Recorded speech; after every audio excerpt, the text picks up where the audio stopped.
Transmitting from the Mojave Wilderness in Joshua Tree, California, now is the time for Desert Oracle Radio, the voice of the desert.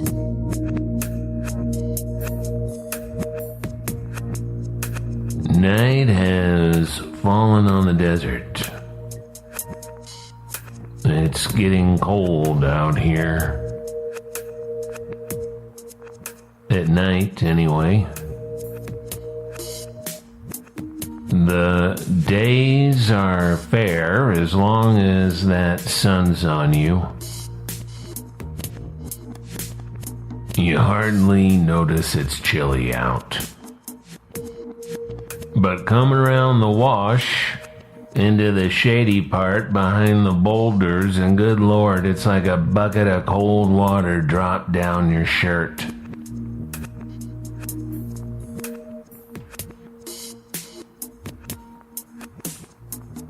Well, here we are, a year later. And supposedly there's a light at the end of the tunnel. That's what I see in the newspapers. Which means, as far as I can tell, 4 or 5 or 6 months more of people yelling at each other on the TV and that endless game they play with the sanity of the entire human population. Remember when the pandemic began a year ago now, and in the first city it hit hard across the seas? They just built a 10,000 bed hospital overnight. That doesn't even come up in America. Of course, it's bad if we're out of hospital beds over at the regional corporate medical center. This being America, that's pretty much the end of the story, though. At least we have lots of vacant commercial space to turn into field hospitals or whatever.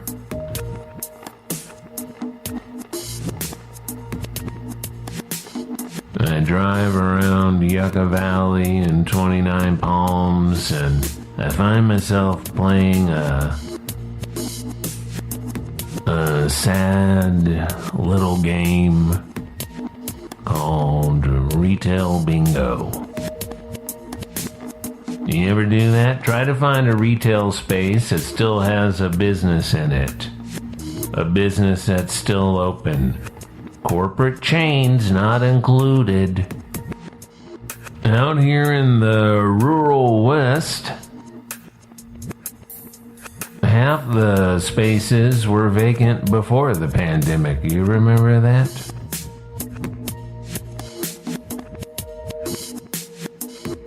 And now it's worse now that the pandemic has finished off the small businesses that had held on through years and decades of vulture capitalist retail bingo. The only new businesses you see, they get a new space and fresh plastic signs and all that, are the bottom feeder chains. The Family Dollar and the Dollar General and Dollar City and Dollar Town. The ones that turn up after all the local groceries have been shut down.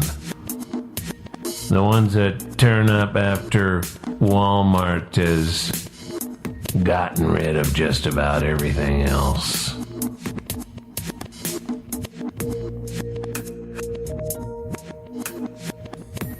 The Home Depot. What does that even mean?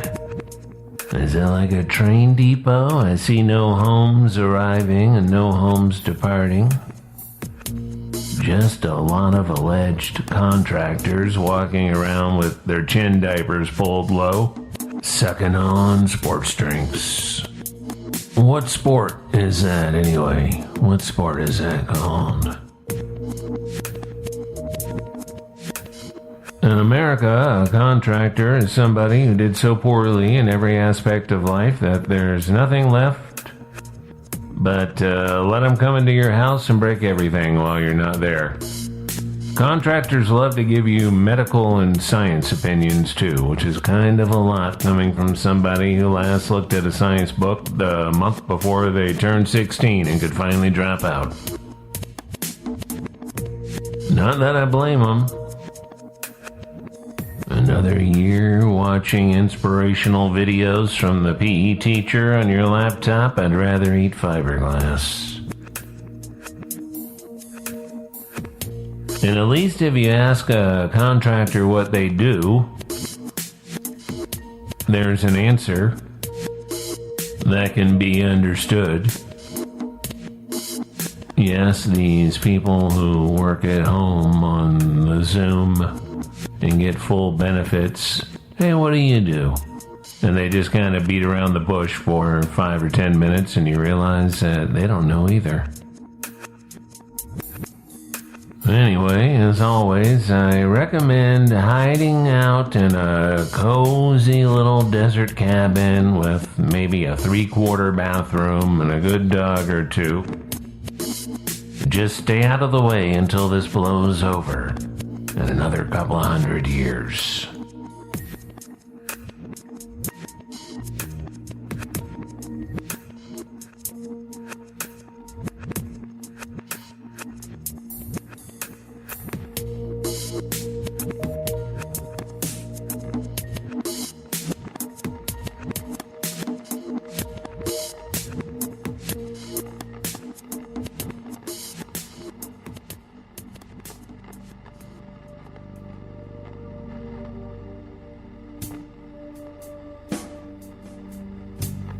We got some good news from our local land trust the other day. They are regularly a source of good news. And I mentioned it on the internet, and of course, somebody sent me a message saying, well, that's not very many acres at all, and everything's doomed, etc. And I just blocked that person. But first of all, it's a piece of the puzzle. Part of these wildlife corridors connecting bigger chunks of open wilderness. 200 acres there, 50 there, maybe a whole 640 acre section over here. Get this or that agency to turn over this or that piece.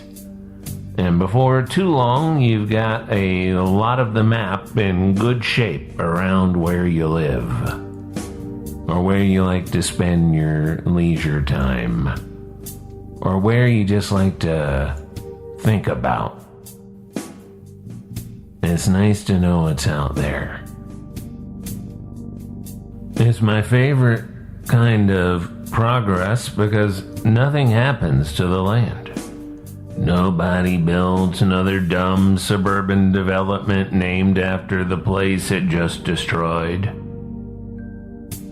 Nobody builds a new Home Depot to serve the suburban development that's going to empty out as soon as the next foreclosure wave begins. And other than some on-the-ground restoration of some native plants, maybe some monitoring of this or that, counting the birds, cleaning up all the old garbage from the other Home Depot that people dumped out there when the stuff broke the day the warranty ended. The land stays the way it's supposed to be, shared with us humans as a place to walk, to climb, to explore, to do your religious rituals. Clean up after yourself when you're doing your religious rituals. We do appreciate it. A place to gaze at and wonder, a place to get lost. Maybe they'll never find you. Wouldn't that be nice?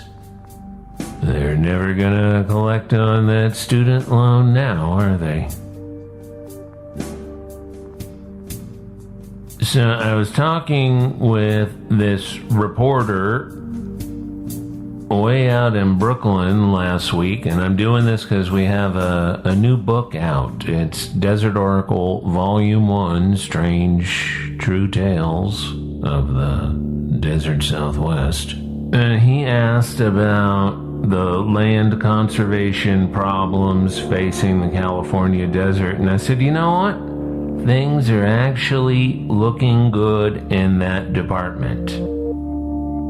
Thanks to the work of a lot of people over many decades, much of the open desert in California and Nevada is going to stay mostly that way.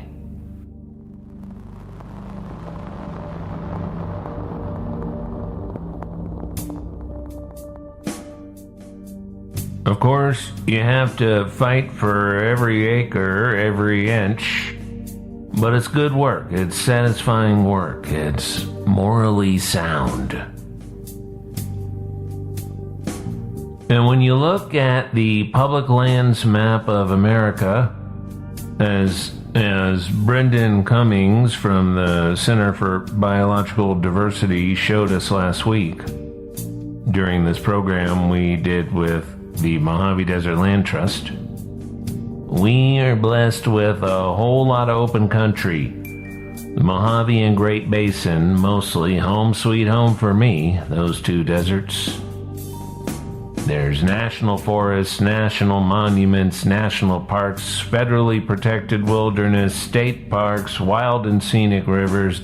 California and Nevada have a lot more people than they did 40 years ago when I first started rambling around this landscape, and a really surprising amount of it is still there. We need it.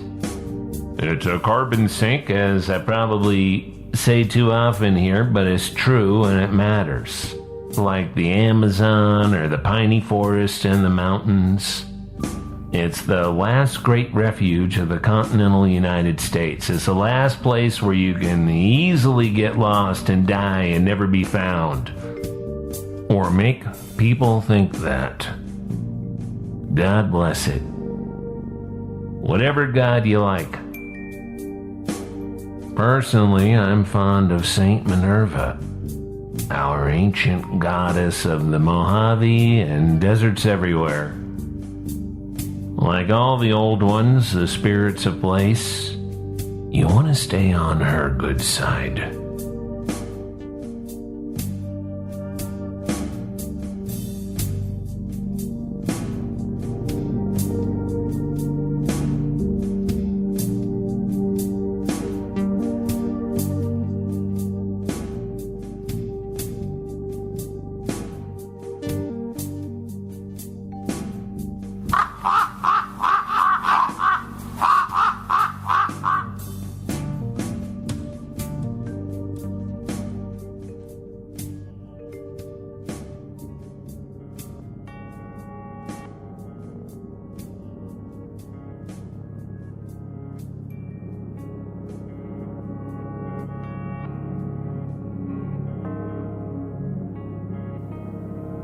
These sounds you're hearing, along with your host,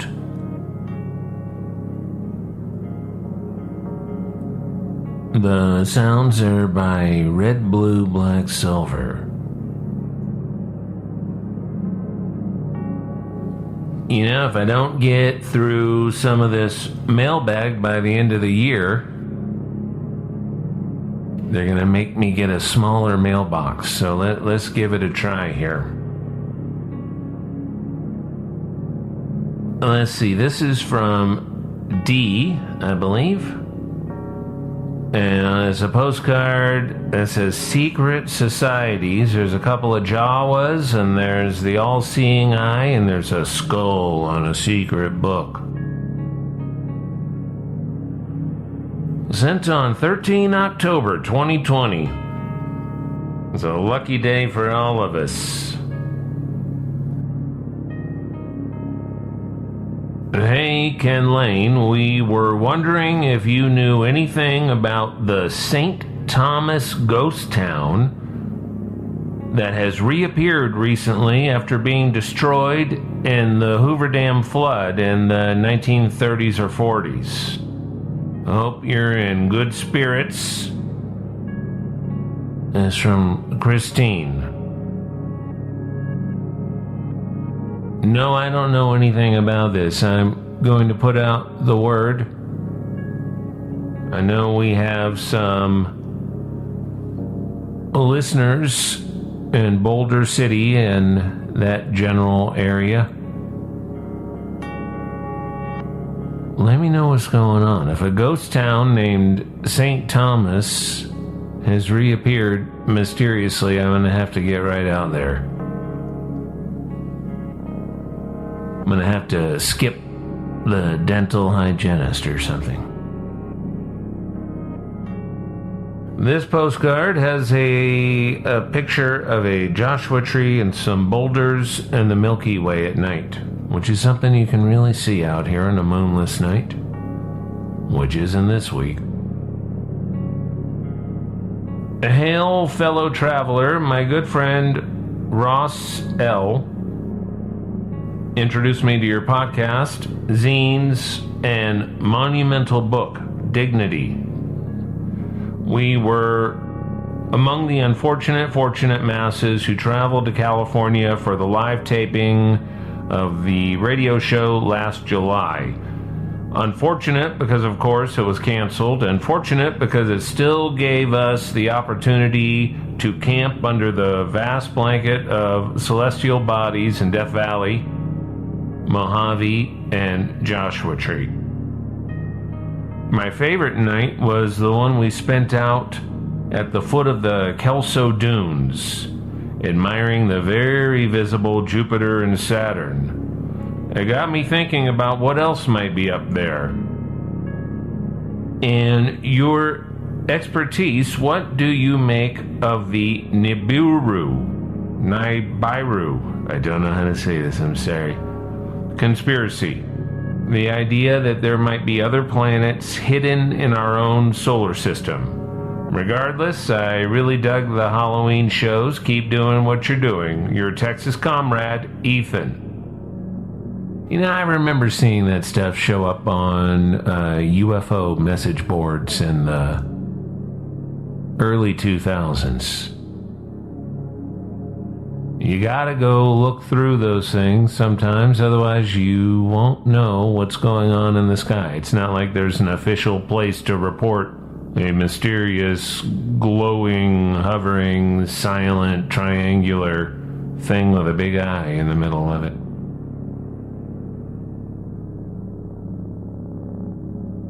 But I don't think there's much to that. I mean, you got astronomers and astrophysicists basically climbing over each other with knives in their teeth for the chance to discover and name any new astronomical body. You think they're gonna hide a planet? That's probably the only way you get tenure in that field. I'm not going fast enough, am I? This is the old Citizen Times newspaper building in Asheville, North Carolina. Dearest Mr. Oracle, I have been enjoying your show for many years from out here in Asheville. Just wanted to say that I am deeply in love with both you and RedBlueBlackSilver. Your show is one of the highlights of my week. Cheers, fellas. Chelsea. Thank you, Chelsea. I always gotta share everything with a RedBlueBlackSilver. Dear Desert Oracle, thank you for what you do on the radio and podcast. I grew up in LA, hiking in the Mojave often. I am now a park ranger, based out of Moab. I've also worked in the Sonoran Desert, on the Great Plains, in the mountains, and elsewhere, and was trying to explain to a room full of other Colorado Plateau Rangers how the Mojave just feels different. I struggled for the words, but a former Death Valley Ranger got it and recommended I listen to your show. You capture the spirit of that desert better than anything or anyone else I know. It brings me right back to the feeling of being out there. Thank you. Oh, thank you. I love hearing from Rangers. That's morally sound work. No matter how bureaucratically annoying it can be. Especially these past years, I know. Our good friend C. Del Desierto sent just an atrocious picture of a Joshua tree surrounded by household trash. Some mattresses, like a Costco lounger that it looks like somebody died in because there's all this fluid kind of from the seat and then leaking out on the ground below. I guess that's blood. Looks sort of like where I used to live. By Phelan. It says, photo from an odd job, Hesperia, California, 2020. Yeah, that's close enough. There's a grizzly bear on this one. It says dangerous. Dear Ken, greetings from Victoria, BC, Canada. Oh, I love Victoria. British Columbia. I haven't been there in a couple of years.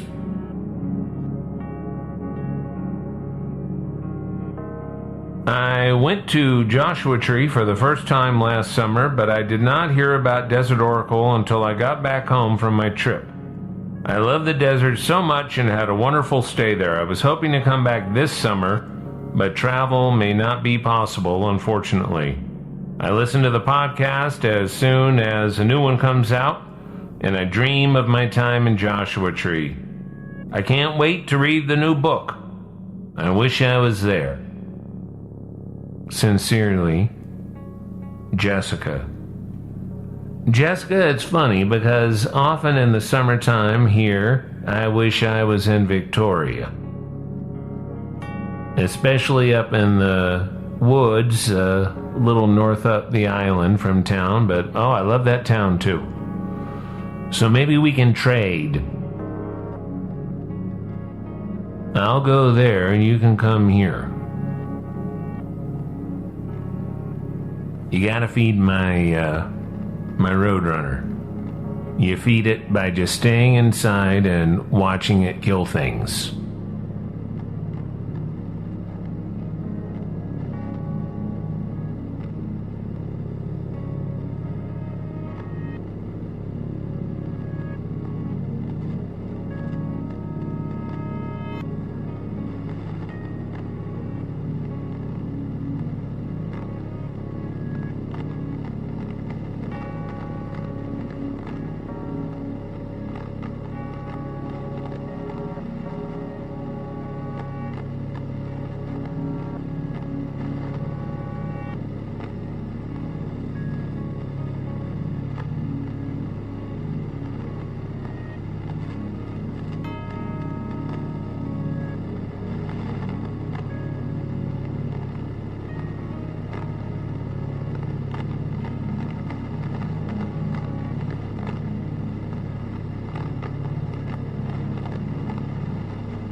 This has been Desert Oracle, and I'm your host, Ken Lane. We broadcast from Joshua Tree in the Great Mojave Wilderness on Friday nights in the high desert.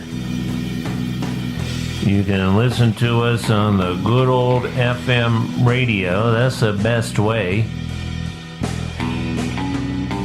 10 p.m. to 11 p.m. in Joshua Tree. Other times in other markets. Especially if you're in the podcast market. We have a podcast available wherever you get them.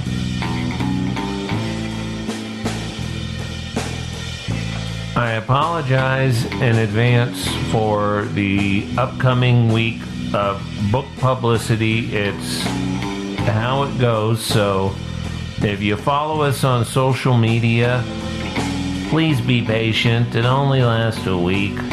You don't have to unfollow us or cancel your subscription or report us to the sheriff. We're just trying to sell a book for the holidays. Remember the holidays? Remember giving? It seems like Giving Tuesday was only this week. We have a website, desertoracle.com, where you can subscribe to our magazines, of course. But there's also a blog for this radio show with details about each show, strange pictures, photographs, links to all kinds of absurdities you may want to investigate during your late night rabbit hole dives on the internet. Speaking of rabbits, I was sad to find one of the rabbits that lives on this property where I live dead. I think I got hit by something. I was feeling bad for it, but in the morning it was all gone, and the ravens were finishing up the scraps. I found just a little tuft of a cottontail. Good night from the voice of the desert.